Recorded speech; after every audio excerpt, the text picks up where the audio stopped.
after day 9 and a scrimmage in that 9, obviously we have a little bit more in the evaluation folder, and realizing that we're still 3 weeks away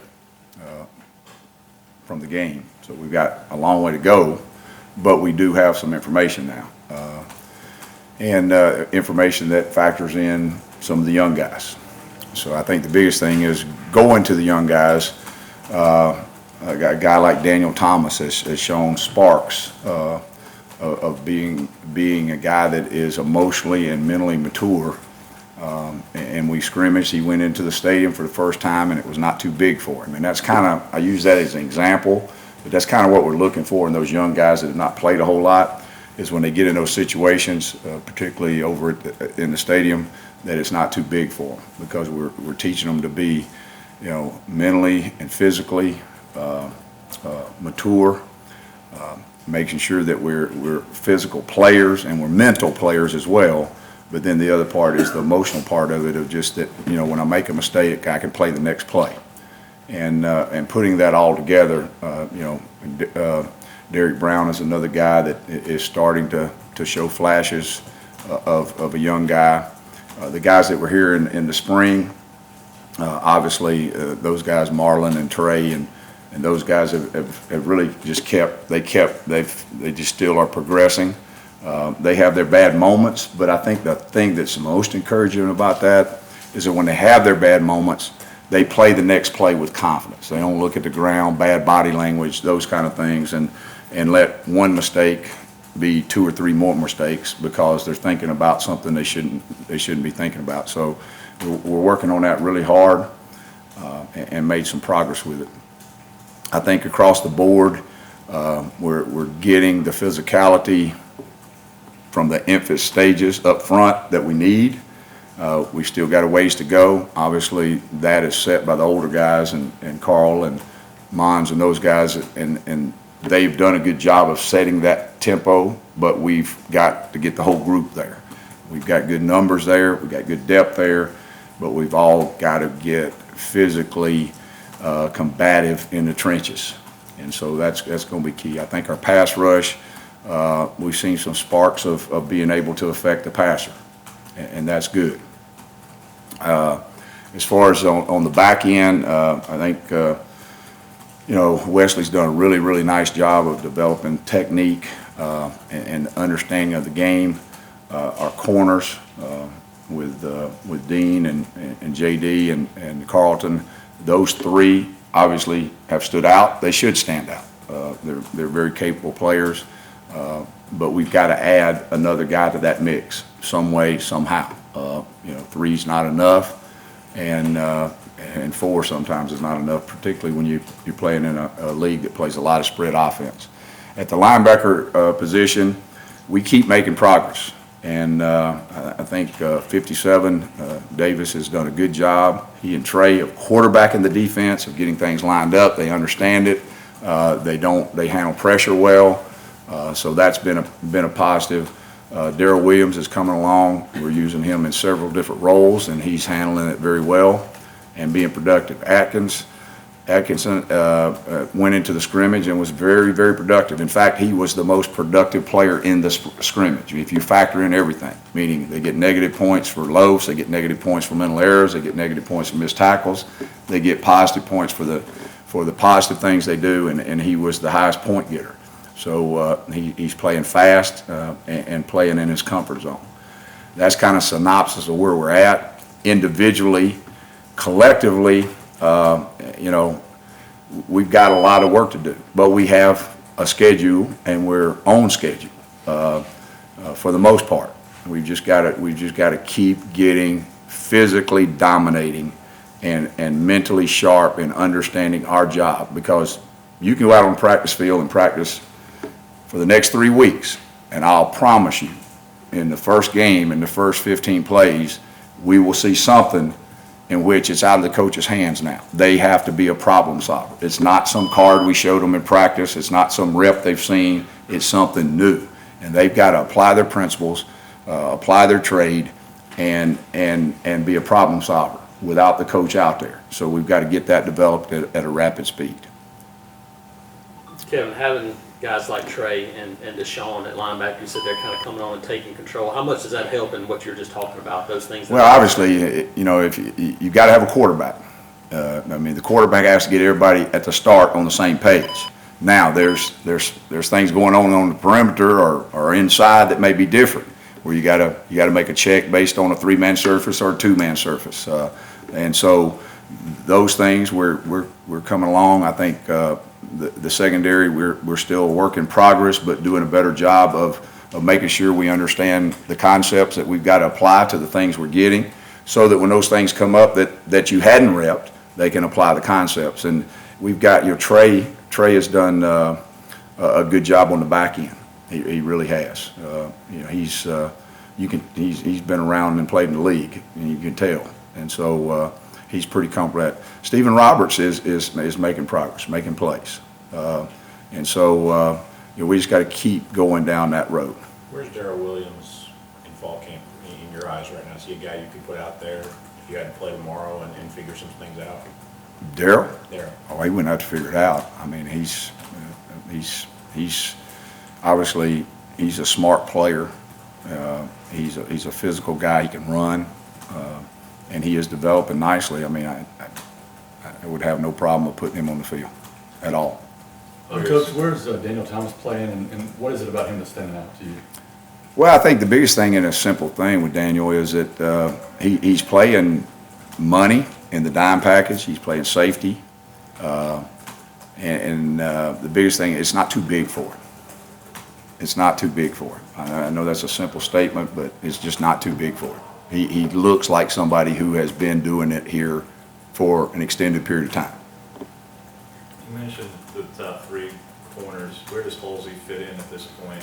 He could be easily the 4th guy. You know, he's kind of a master of a lot of trades. He can play star, he can play safety, he can play corner. And he's a smart guy, and it's not too much for him. How valuable is that to have a guy that will do all those things? Well, you'd like to have a lot of them. It helps because in the course of a season, as we all know, I mean, you guys have covered this for a long time, that there, particularly on that back end back there, you know, if you make a mistake there, everybody knows it. And so the more that you are interchangeable, it allows you to understand conceptually what your job is, what the stress points of the defense are from different angles. And so you can be a problem solver. By the time the season starts, Kevin, do you think that because of his seniority, experience, and versatility, that Josh could be the starter opposite Carl? Well, I'll be honest with you. I understand your question. I appreciate your question, but I think I go back to the thing that Josh is a guy that is factored in those guys. If we put him out there on the field, somebody ain't gonna say on the headset, "What's he doing out there?" And that's a starter. Now, does that mean the first play? I don't know that. I mean, we got too much to. But I know this. I don't think any one of our coaches is gonna say, "What's he doing out there?" if he's out there the first play. Or if he's out there in a critical situation in the 4th quarter, which, quite frankly, is more important than the first play. Who else are you looking at corner besides Josh Halsey for that 4th and 5th spot? Well, we got Broussard, who is there, and you know, Josh can do it, and then of course we've got the ones that we've already talked about. With the pass rush, you said you saw sparks. How do you kind of make that next step, get more consistency? Is it chemistry along the group? Is it individual? Just work it. You know, we've got some good pass rushers, and so we just got to develop their trade and their craft. We've got to develop them and understand leverage and what their trade, how to master their craft. Yeah, now, talking about the importance of having guys on the interior pass rush. People might think just guys off the edge, but having guys that can get the quarterback from those inside spots, how valuable is that for you? Well, yeah. You've watched the same games of the quarterbacks we've got coming down the road. I mean, one guy off one edge from one side, that doesn't work. And so, you know, the thing you'd like to do is be able to generate a 4-man pass rush in which any 4 that can get free at any time, because that's certainly easier on calling a game than having to bring 5 or 6 or 7 to get him on the ground. And so it's important. Kevin, what have your impressions been of Trey Matthews since he's out? He understands conceptually the game. You know, If you get over there and you got bunch set, he knows the concepts you're gonna get. If you got stacks, he knows the concepts you're gonna get. If you got minus splits, he understands that, and he's good at alerting guys to that.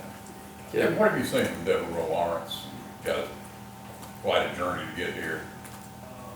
Well, he's a very strong and powerful man, and he is developing his technique and coming along very nicely. We're trying to make sure that every time he lines up, he can command a double team, and he has the ability to do that.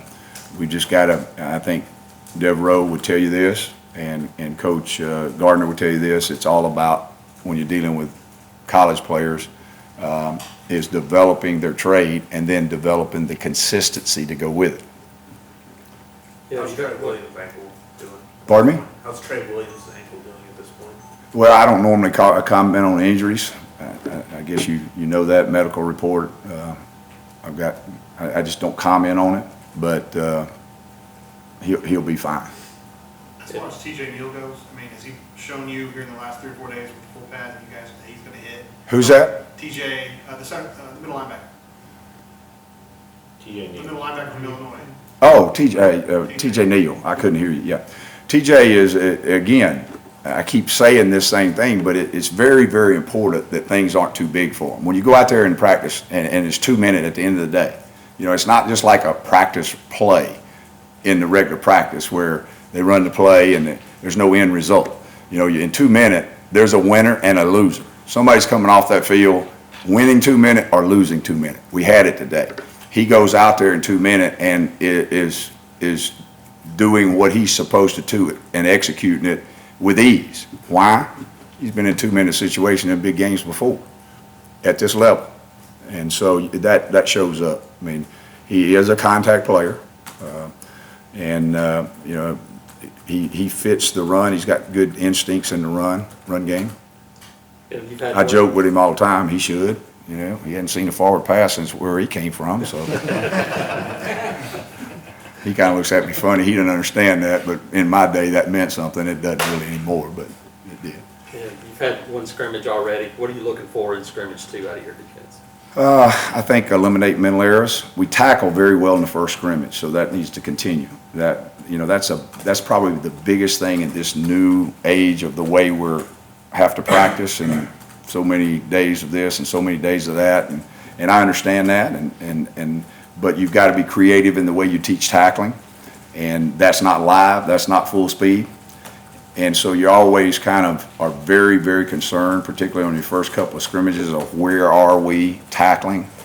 We tackle very well. We've got to continue to do that. So, you know, that is a big thing. Be physical, give great effort, and when you get a chance to knock a guy down, knock him down.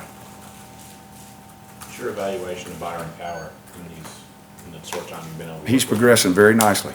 He's progressing very nicely. He, you know, he has a skill set, and he's developing very nicely. Do you like what he's doing against the run specifically? Pardon me? Do you like what he's doing against the run? Well, that's getting a little bit deep, if slicing a guy up, what he does this and what he does that, but he's made progress in my mind. And so, but, you know, I'm not going to get that in deep in evaluating a player publicly. That's kind of between me and Byron, but that doesn't mean that I'm not answering your question that he hadn't done a good job at it. Kevin, when it comes to first scrimmage, did you feel like the unit was ahead of where you wanted to be? Were they a little behind, or were they just exactly where you thought? No, I'm a little bit too old to try to evaluate it that way. You know, today is today. Mm-hmm. All right, did we improve from yesterday? We did in some things, we did in a lot of things, and we did in some very important things. Did we slip back in some areas? Yes. And then we will approach tomorrow when we wake up. Trying to assess all that. What happened in March is irrelevant. What happens in September is too far away today.